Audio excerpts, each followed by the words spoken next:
এই সরকার একটা অন্তর্বর্তী সরকার। এই সরকার হয়তো কাজটা শুরু করবেন, কিন্তু ভবিষ্যতে পার্লামেন্ট নির্বাচিত সরকারকে তাদেরকে এই মহাযজ্ঞটা, এই বাংলাদেশকে গণতান্ত্রিক উত্তরণের মহাযজ্ঞটাকে এগিয়ে নেওয়া দরকার।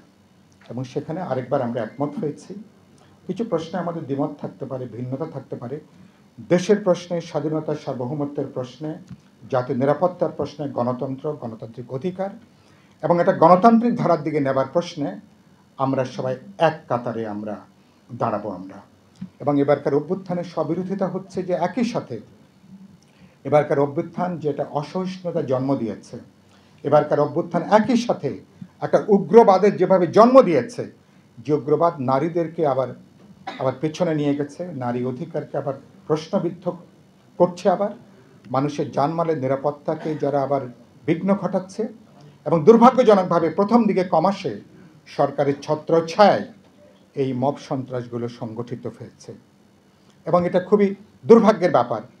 এবং সরকারের মধ্যে অনেকগুলো সরকার একসাথে কাজ করাতে সরকার যে কাজটুকু করতে পারত, সে কাজটাও সরকার ঠিক মতন করতে পারেনি। সরকারে কিছুটা শুভবুদ্ধির উদয় হয়েছে। আমি নিশ্চয়ই প্রফেসর ইউনুসকে সেজন্য ধন্যবাদ জানাবো। আমি কদিন আগে প্রফেসর ইউনুসকে বলেছি আমাদের সঙ্গে আলোচনায় যে আমরা আপনার নেতৃত্বে মাত্র একটা সরকার দেখতে চাই। একটা দেশে এতগুলো সরকার, আমলারা প্যারালেল কয়েকটা সরকার চালাবে, ছাত্র তরুণরা এক ধরনের সরকার চালাবে। এতগুলো সরকার চললে দেশে ইতিমধ্যে একটা আধা নৈরাজ্যিক অবস্থা জন্ম নিয়েছে, একটা সামাজিক নৈরাজ্যের জন্ম নিয়েছে, এবং সামাজিক নৈরাজ্যটা একটা রাজনৈতিক নৈরাজ্যেরও জন্ম দেওয়ার ঝুঁকি তৈরি করছে। কিছু রাজনৈতিক লুম্পেন, কিছু বদমাশ, হুলিগান, তারা এই পরিস্থিতির সুযোগ নিয়ে নানা ধরনের সামাজিক অনাচার কাজের সাথে তারা যুক্ত হয়ে পড়েছে। এবং একই সাথে বাংলাদেশ তার ইতিহাসের মধ্যে গত 53-54 বছরের মধ্যে সবচেয়ে বড় নিরাপত্তা ঝুঁকির মধ্য দিয়ে এখন বাংলাদেশ যাচ্ছে।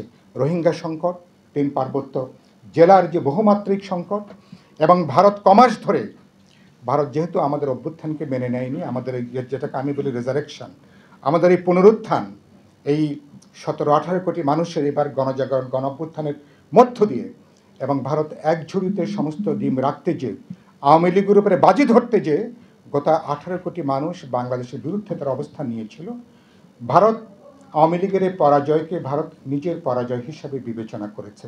এই শোক প্রবাবলি দিল্লির সাউথ ব্লক এখনও তারা পুরোপুরি কাটিয়ে উঠতে পারেনি। এই জন্য বাংলাদেশ বিরোধী একটা তৎপরতা এখন অব্যাহত আছে।